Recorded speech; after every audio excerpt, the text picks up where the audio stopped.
Mom, guess what I learned in school today? What, sweetie? I learned how a prince married a princess, and I can marry a princess. Thank you.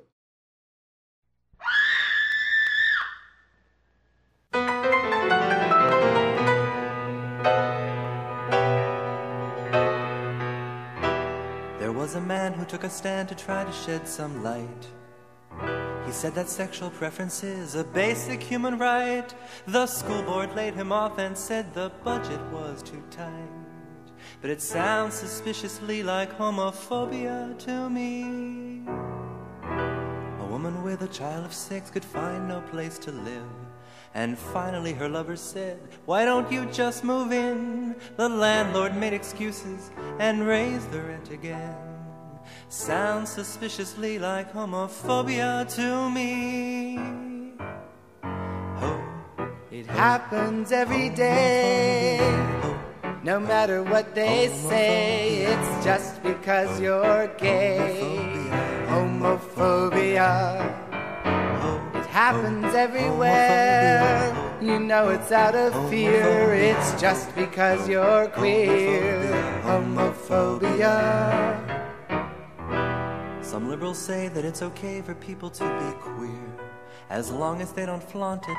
But it seems to me, my dear, that we've seen straight folks flaunt their sexuality for years. Sounds suspiciously like homophobia to me. There was a man who shot our first gay supervisor dead. The Twinkies made him do it, that's what his attorney said. He could have gotten life, but he got 7 years instead. Sounds suspiciously like homophobia to me. Oh. It happens all the time. It's not considered crime. It's just another sign of homophobia. It happens to the dykes and faggots on their bikes, the young and old alike.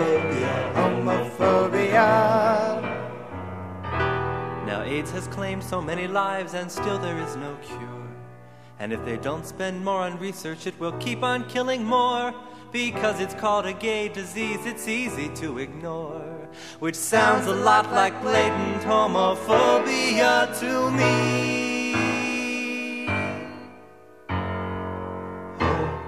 It happens left and right. That's why we must unite. We gotta stand and fight that old homophobia.